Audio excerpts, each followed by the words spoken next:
السلام علیکم ورحمۃ اللہ وبرکاتہ رب اشرح لی صدری ویسر لی امری واحلل عقدۃ من لسانی یفقهوا قولی آمین یا رب العالمین. السلام علیکم ورحمۃ اللہ وبرکاتہ. الحمدللہ یم زن اس یم کلاسز تم کرے شروع اور یم کلاسز یم روزن تک اس کورس ناو دیتمت القصص اسلامک ہسٹری کورس یتھ مز پڑھو اس اسلامی تاریخ اور انشاءاللہ یہ مکمل گھن پتہ ہر کھانا سٹوڈنٹس ملے انشاءاللہ لاسٹس سرٹیفکیٹ. تو اسی لیے یم تہ سٹوڈنٹ الحمدللہ اس تھو یہ امید کہ انشاءاللہ تم کرن یم کلاسز اٹینڈ. تو ازچ پریزنٹیشن ازیک کلاس لیکچر یا ٹاپک اس ونو سہ روز فی الحال اس کیا پڑھو ات کورسس مز اخ اوور ویو دمو brief introduction about the course اور سلیبس. اس کرو گوڑی سٹارٹ تکیاز اسلامک ہسٹری اس پڑھن. جب ہم اسلامی تاریخ کی بات کرتے ہیں تو ضروری ہے کہ ہم پہلے آئے گے حضرت محمد عربی صلی اللہ علیہ وسلم پر.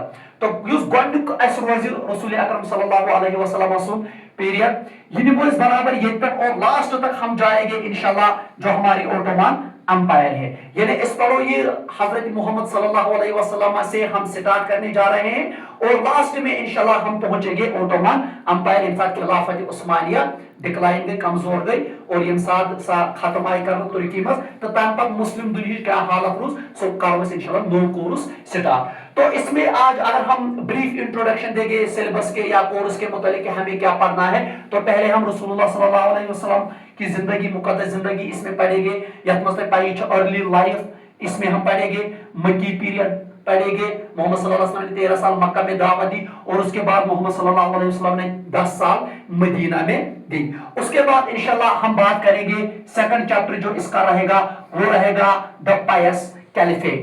پائس کیلیفیٹ کا ٹائم پیریڈ رہا ہے 632 سے لے کر 661 تک. یہ خلفائے راشدین کا دور جس کو ہم کہتے ہیں اس میں ہم پڑھیں گے حضرت ابوبکر صدیق رضی اللہ عنہ کے دور خلافت, حضرت عمر, حضرت عثمان, حضرت علی رضوان اللہ تعالی علیہم اجمعین. اور اس میں خاص کر ہم پڑھیں گے ایکسپینشن پیریڈ کہ کس طریقے سے پائس کیلیفیٹ پیریڈ میں اسلام پھیلتا گیا.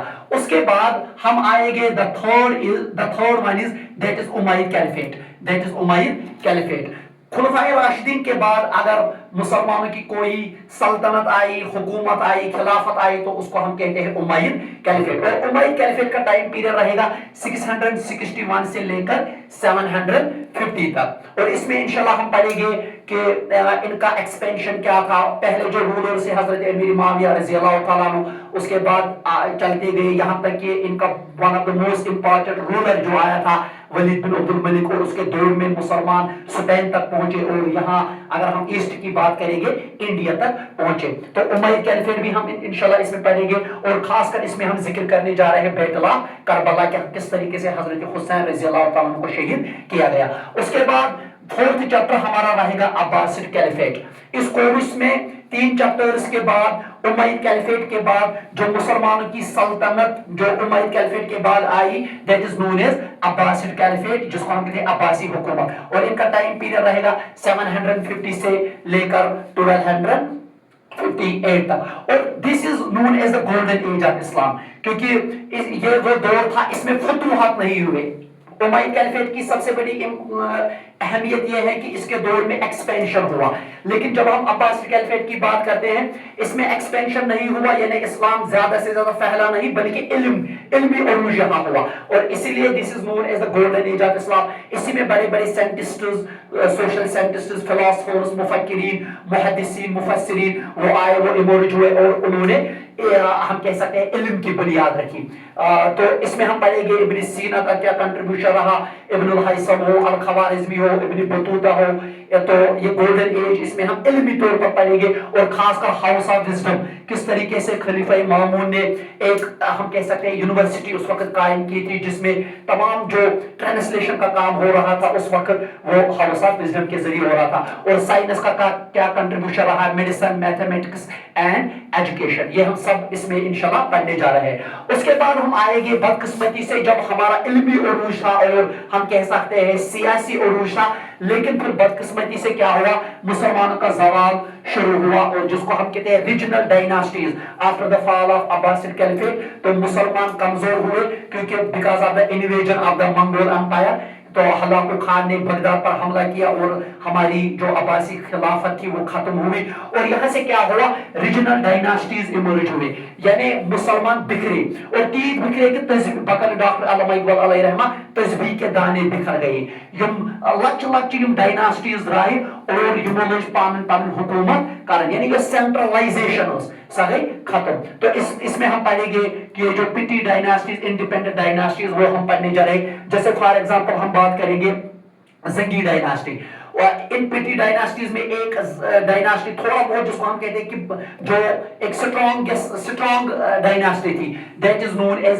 ज़ंगी डायनास्टी, और इसमें इमादुद्दीन ज़ंगी हम पढ़ेंगे, नूरुद्दीन ज़ंगी हम पढ़ेंगे, इनका क्या रोल रहा है, और उसके साथ साथ one of the most important and the famous empire that is known as Ayyubid dynasty, जिसमें हम सुल्तान सलाहुद्दीन अय्यूबी अलैहि रहमा पढ़ेंगे, और किस तरीके से एक फितना उठा था, क्रूसेड्स, किस तरीके से क्रिश्चियंस ने जेरूशलम पर कब्जा किया और बैतुल मक़दिस को मुसलमानों से छीन लिया, फिर सुल्तान सलाहुद्दीन अय्यूबी आए, ये हम सब इंशाल्लाह पढ़ने जा रहे हैं।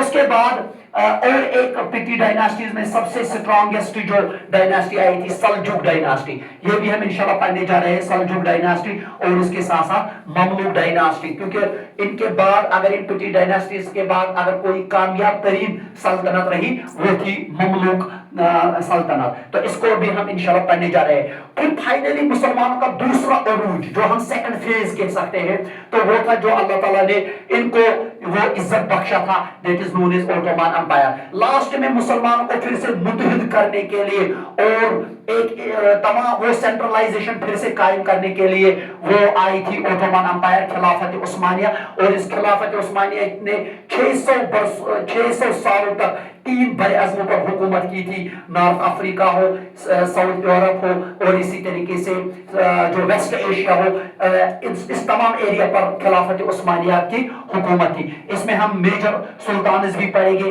इनका एक्सपेंशन पीरियड यूरोप में क्या रहा, एशिया में क्या रहा, अफ्रीका में क्या रहा, ये भी हम पढ़ने जा रहे हैं, और एडमिनिस्ट्रेशन एंड मिलिट्री जो इनकी स्ट्रेंथ थी ये भी हम इंशाल्लाह पढ़ने जा रहे हैं, और फाइनली बदकिस्मती से लास्ट में इनका डिक्लाइन किस तरीके से हुआ after the world war first, खासकर तो 1923 में किस तरीके से इसको एबॉलिश किया गया है, ये हम पढ़ने जा रहे हैं। और लास्ट में मजीद ओटोमन एम्पायर के बाद हम थोड़ा बहुत मजीद जो 2 सल्तनतें थी उन पर भी बात करेंगे। एक तो ईरान इराक में उस वक्त जो सल्तनत थी, यानी the contemporary of the Ottoman empire that was Safavid dynasty, ये ईरान और इराक में उस वक्त हुकूमत कर रही थी।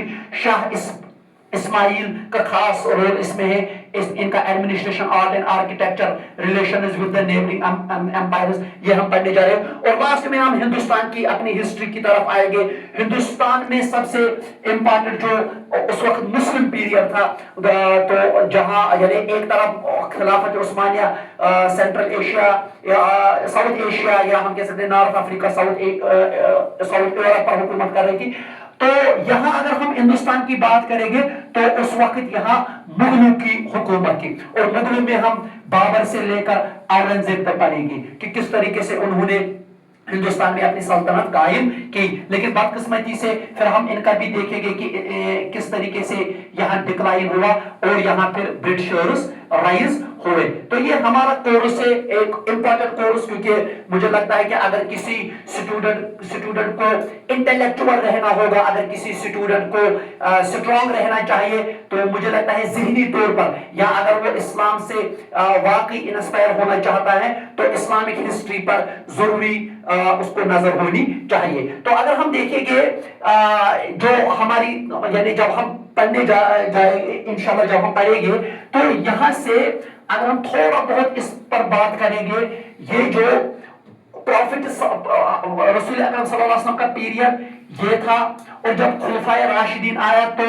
हमारी सल्तनत उमर फारूक रज़ियल्लाहु तआला अन्हु के दौर में ये ममालिक फतह हुए, सीरिया हो, इराक हो, ईरान हो, जॉर्डन हो, फलस्तीन हो, इजिप्ट हो, लिबिया हो, ओमान हो, यमन हो, यूएई हो, कतर हो, बहरीन हो, कुवैत हो, ये सब उमर रज़ियल्लाहु तआला अन्हु के दौर में फतह हुए। और जब हम उसके बाद उमय्यद कैलिफेट की बात करेंगे, मजीद उमय्यद कैलिफेट जो है अमीर माविया रज़ियल्लाहु तआला अन्हु की सल्तनत, उन्होंने क्या किया, नॉर्थ अफ्रीका और यूरोप तक अपनी सल्तनत को एक्सपेंड किया, जिसमें अल्जीरिया उमैयद के दौर में फतह हुआ, मराकिश उमैयद के दौर में फतह हुआ, स्पेन उमैयद के दौर में फतह हुआ। और इतना ही नहीं है, बल्कि अगर हम इस एरिया को देखेंगे, यहाँ भी उमैयद ने सल्तनत को एक्सपेंड किया, इस्लामिक सल्तनत को। और यहाँ Turkmenistan, Uzbekistan, Tajikistan, Afghanistan, Pakistan और जो इंडिया नॉर्थ वेस्ट जो है यहाँ तक फतह किया है। तो ये था, ये तीन, यानी मोहम्मद सल्लल्लाहु अलैहि वसल्लम, फिर खुलफाए राशिदीन और उसके बाद उमैयद कैलिफेट। और फिर अगर हम उसके बाद देखेंगे अब्बासिड कैलिफेट जो आई, तो Abbasid caliphate after the fall of Abbasid, जब इन्वेजन हुआ तो बदकिस्मती से क्या हुआ, पिटी डायनास्टीज इमर्ज हुए। जैसे हम देखते हैं कि यहाँ स्पेन में अलग सल्तनत कायम हुई, यहाँ मराकिश में अलग सल्तनत कायम हुई। तो ये छोटी छोटी रियासतें जो वजूद में आई, तो इससे क्या हुआ, जो हमारी सेंट्रलाइजेशन थी वो खत्म हुई। उसके बाद हम ये भी कहेंगे कि जो इसके बाद सीज ऑफ बगदाद, यानी जब मंगोलों ने फिर फाइनली, क्योंकि जब हम डिवाइड हुए, डिवाइड में यही प्रॉब्लम होती है कि जब हम एक दूसरे की खाल उछालते हैं तो कोई ना कोई आता है, हमला करता है और सल्तनत खत्म करता है। वही हुआ कि जब हम तस्बी के दाने बिखरे, जब हम बिखर चुके थे, तो उस वक्त क्या, हलाकू खान ने बगदाद पर अटैक किया और जो हमारी कैपिटल थी बगदाद उस वक्त, और उसका खात्मा किया। और यहाँ से हम वो मंगोल इन्वेजन पढ़ेंगे। और लास्ट में हम देखेंगे जब हमारी आखिरी सल्तनत, जो हम कह सकते हैं कि जो हमारा उरूज था, वो था ओटोमन एम्पायर। और यहाँ से हम देखेंगे कि किस तरीके से कॉन्स्टेंटिनोपल, जिसके बारे में रसूलुल्लाह सल्लल्लाहु अलैहि वसल्लम ने पेशन गोई भी थी कि कस्तंतुनिया को फतह करने वाले एक अजीम लीडर भी होगा, अजीम लश्कर भी होगा। तो यहाँ कस्तंतुनिया जो तुर्की में आज है और जो ओटोमन एम्पायर की कैपिटल भी रही थी इस्तांबुल, तो यहाँ से वो इमर्ज हुए और धीरे धीरे किस तरीके से उन्होंने यूरोप को फतह किया, किस तरीके से उन्होंने नॉर्थ अफ्रीका को फतह किया और किस तरीके से उन्होंने एशिया को फतह किया। और यहाँ तक इनकी सल्तनत थी और इनके कंट्रोल में मेडिटेरियन सी भी उस वक्त था और रेड सी भी था। ये इंशाल्लाह पूरा जो ये अरूज का पीरियड है, ये हम इंशाल्लाह इस कोर्स में पढ़ने जा रहे हैं। तो मैं फिर से तमाम स्टूडेंट्स को रिक्वेस्ट करना चाहता हूँ, खासकर अपने गाँव के जितने भी हमारे यूथ है, जवान है, उनको हम कह सकते, उनको हम दावत देते हैं इस कोर्स के तहत कि TQI इकबाल एकेडमी में जो हमने कोर्स स्टार्ट किया है, अल क़सस इस्लामिक हिस्ट्री कोर्स, इंशाल्लाह वो जरूर इंशाल्लाह इसमें शिरकत करेंगे। सुब्हानक अल्लाहुम्मा व बिहम्दिका अशहदु अल्ला इलाहा इल्ला अंता अस्तगफिरुका व अतूबु इलैका। अस्सलामु अलैकुम व रहमतुल्लाह।